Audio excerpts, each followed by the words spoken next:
Hey, this is Antonio. Welcome back to my channel. Now, who's ready for some fighting words?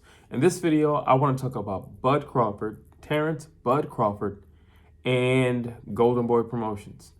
Really quick, if you like this video, please take the time right now to subscribe to the channel if you have not already done so. If you have, thank you so much. I do appreciate the support. And channel's only going to grow. I'm working on a lot of things. I have some breakdowns coming. There's a lot of stuff coming. So just be patient. Things are going to start rolling out real soon. Also, if you could hit that thumbs up button, it really does help and support the channel. Now let's get back into this video.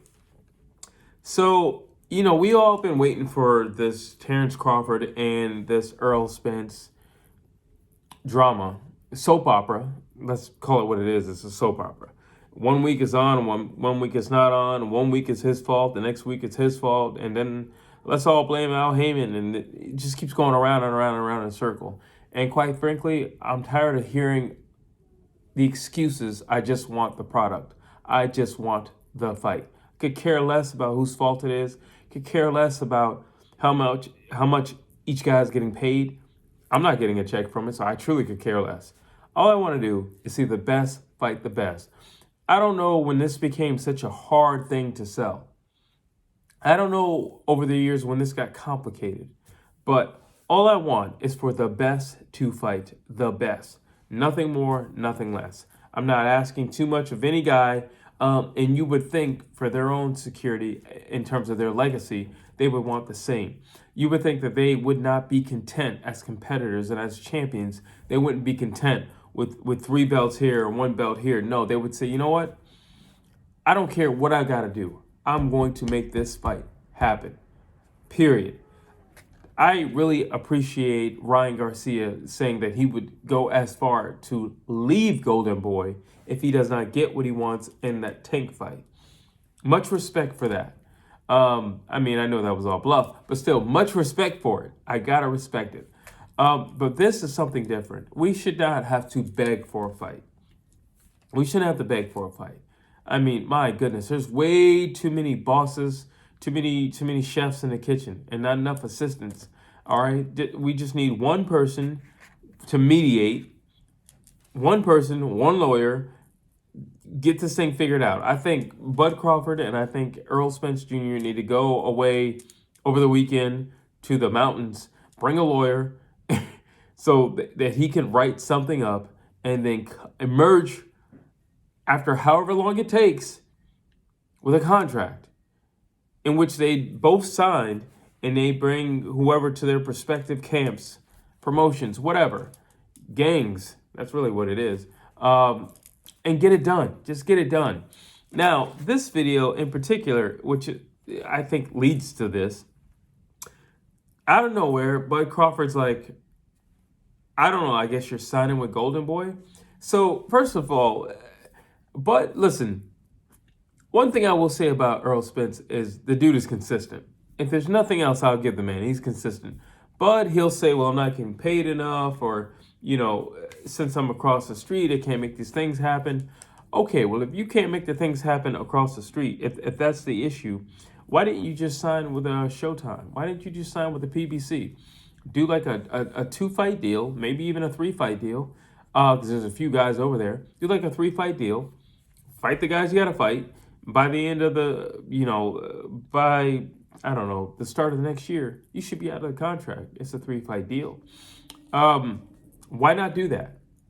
Instead, out of nowhere, literally out of the blue, Bud is taking pictures with Oscar De La Hoya and Bernard Hopkins with Golden Boy Promotions. Now, listen, I'm going to break this down in 2 categories. 1, let's talk about money. 2, let's talk about how we can save Golden Boy and keep it afloat. Well, let's start with this. Ryan Garcia says he wants Tank. Oscar De La Hoya is like, I'm going to make it happen for you. Then he goes, well, you guys, the PBC and Tank and all you guys, you have until Monday or we're moving on. All right, cool. Nothing happened. Nothing happened. Not a thing happened. It's funny because I said in my video, I'm like, all right, if I was Tank, I'd purposely wait for Monday before anything. Like, let's just say if I was going to do it, I'd wait for Wednesday. Because you're talking like you're pulling the strings. You're talking like you're running things. And I don't think you're running anything. And sure enough, it's well past that Monday and nothing has happened. So if Ryan Garcia is quote unquote going on strike because all he wants is Tank, what else does Golden Boy have? Well, nothing. No one. All right, so let's see what we can do. Let's bring Bud over. He's a free agent, right? Let's bring him over. We'll throw a boatload of money at him to fight two guys that we all know he'll beat. I love Virgil Ortiz. I really do. I like him. I like him as a fighter. I even like, his demeanor.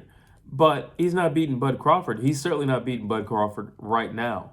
All right. Bud Crawford is at the top of his game right now. So I'm sorry. Virgil Ortiz is not beating Bud Crawford. That's that. Alex Rocha? Are you kidding me? These are... So let me break this down. For Bud, this is a stay busy, make a lot of money fight. 2 back-to-back. For Golden Boy, this is, let's try to bluff with Ryan and Tank some more in hopes that Tank will take the bait or at least respond or get the conversation going. And in the meantime, maybe since we're talking to that side anyway, we can start begging about Spence. I don't know.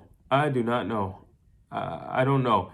I tell you what, before when Bud said, I'm going to move up to 154, I'm like, well, that's silly. And I kind of laughed it off. And I'm like, at this point, maybe you should move up to 154. Maybe you should. Listen, if Spence and Thurman are going to do their thing at 154, and you've already got a problem with Jamel, maybe you should. Maybe you should. Maybe you should just go up to 154 and meet him there and say, hey, wherever you go, I go. I'm going to track you down. I'm going to go everywhere you go. So there'll never be a point in which the people will say, well, Spence went up in weight and you didn't follow him. Well, I don't necessarily need to follow him, but the way it's looking, he's never going to come to me. So I guess I'll have to follow him. Because the reality is, people, Spence is the A side in this fight against Terence Bud Crawford. And make this clear, I do not like saying the A side. I hate saying that. But in terms of business, in terms of marketing strategies, in terms of marketing ploys, we have to refer to him as the A side. He's the money side. If people are going to show up outside of us people who know boxing, so I'm talking about the casuals, we have to refer to him as the A side. And unfortunately, the way it's looking, Terence Crawford is either going to chase Spence his entire career or move on. I'm not knocking Terence Crawford for staying busy. And I don't think Alex Rocha or Virgil Ortiz are slouches in any shape or form. But will Terence Crawford win? Yes. Will he stop Alex Rocha? Yes. Virgil Ortiz? I don't know about that. I do think after a while, he'll be a little too much for Virgil Ortiz. I think Virgil Ortiz, not necessarily that Virgil Ortiz is green, but I think Virgil Ortiz is green to somebody with pushback. I think he's green to skill levels. I think he's green to traps. I think he's green to somebody who can adjust and adapt and who's very versatile. I think he's green to somebody who can fight from multiple ranges. I think he's green to a guy who can just switch step all throughout the fight. I think he's green to those things. Will it be a captivating fight? Sure, as long as it lasts. I absolutely believe that it will be a fun fight until it's no longer happening. Both guys are fun fighters to watch. Who doesn't want to see Terence Crawford fight? Who doesn't want to see Virgil Ortiz fight? I think that's fun, but I think that doesn't give any clarity on Terence Bud Crawford versus Errol Spence. Alex Rocha doesn't give any clarity on that either. So it doesn't really do anything in terms of moving needles. At least Errol Spence is fighting Keith Thurman. The threat is there. Contrary to what anybody says, and a lot of people have got on me for making it seem like Keith Thurman is a threat. Keith Thurman is a threat. And just so we're clear, Keith Thurman is a threat. He can win. He could win. an in shape, injury free, totally focused head on Keith Thurman is a threat. I'm sorry, he's a threat. But that's neither here nor there. We're talking about Terence Crawford right now. So, I mean, when I just look at this, I just see Golden Boy saying, we got to make money while Ryan is on strike. We got to make some money because this kid claims he's not going to fight unless he gets Tank. So we got to make something happen. Virgil Ortiz is fun, but he's not going to... Him by himself is not a strong enough name. But if we put him with Terence Bud Crawford, that's fun. People get to see Bud. People get to see Virgil. And, you know, those O's are in a line. That's always fun. That's always fun. Are we seeing the best fighting the best? No, in this fight. But we are seeing the best fighting next up in line. That will suffice. Won't it? At this point, that's a question from me to you. Will it suffice? I don't know. I mean, clearly they're going to have to be real strategic about where they place this fight. But overall, I just see Golden Boy just trying to, you know, survive and make money while they try to figure things out and while they try to make more negotiations. I'm not knocking Golden Boy for trying to make negotiations, and I'm actually proud of Golden Boy for trying to make negotiations, because the reality is, like, Oscar and B-Hop, they come from a different era. They came from an era where I want to fight. I want my name to go down in history. This era is show me the money. I mean, and sure, I will fight, but show me the money. You know, but it's like the money first. And in their era, outside of B-Hop and Roy Jones, 60-40, you know, like trying to figure out how you split $50 million, which is blows my mind every time.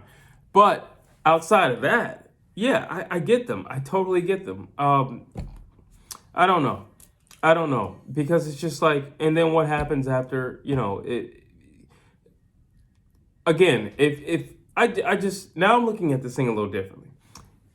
But if you want to fight Errol, just go over to the PBC and submit. That's what it is. You're going to have to go over there. You're going to have to kiss the ring. You may not want to kiss Al Heyman's ring, but you're going to have to kiss the ring. That is just what it is. Go over there, bow the knee, kiss the ring, and then he will grant you the fight with his signature. But you want to play hardball. You want to stick to your guns. You want it to be 50-50 when you know you're not going to be the draw. You want it to be 50-50 when you know all the people are not coming up, showing out to see you. Let's be honest, especially if this thing would probably be in Texas. Nobody's coming to see you in Texas. Why do you feel like you get 50-50? And listen, this is the thing I've said since day one. If you knock everybody off, including Earl Spence, guess what? Moving forward after that, when you have all the belts, they have to pay you. You're the 60% guy moving forward. But people don't look at things in that context. You know, listen, if you're looking to leave the sport right now, well then, yeah, you'd be like 50-50.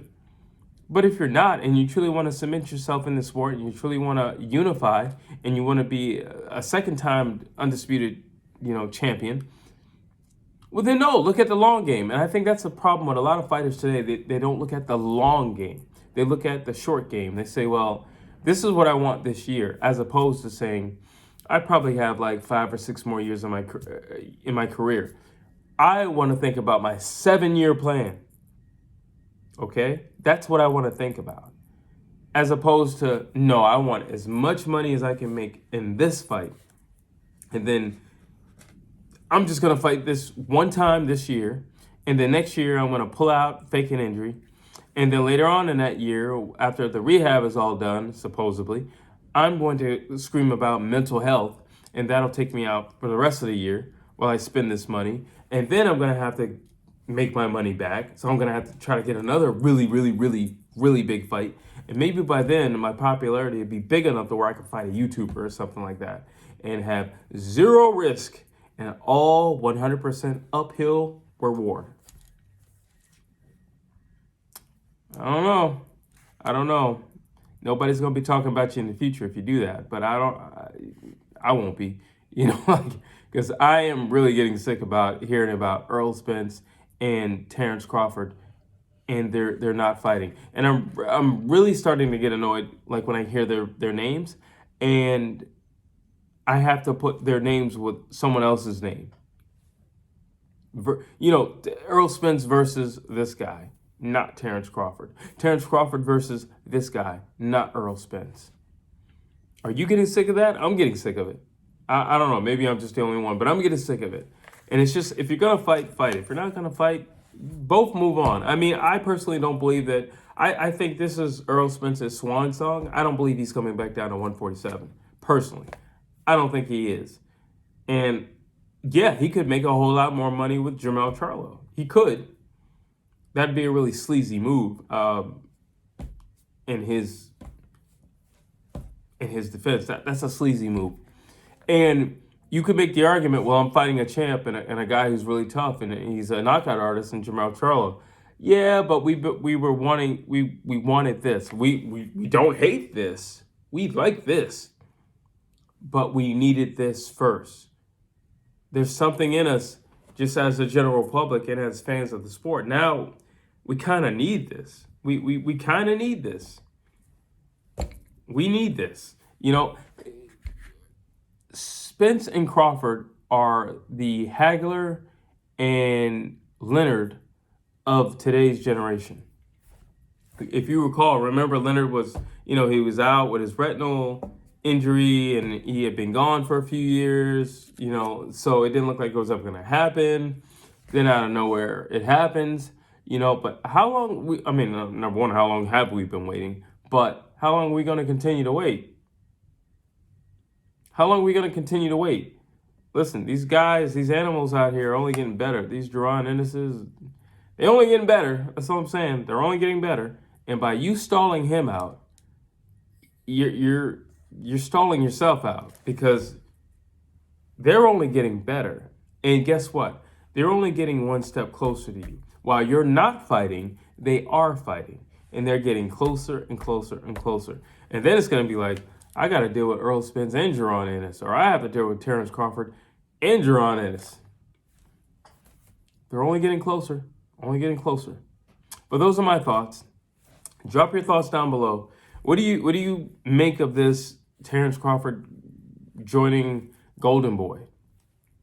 I mean, do you think he's going to stay over there? Is it just money? I personally believe it's all money motivated for him to be over there. What are your thoughts? Do you think this is just a way for Golden Boy to make money while they continue to beg Gervonta Tank Davis to fight Ryan Garcia? And then in the interim, knowing they're not going to be able to, but still, they're going to try to beg Spence in the back room as well. Drop your thoughts down below. I'd love to hear what you have to say. And as always, please like, please share, please subscribe to this channel.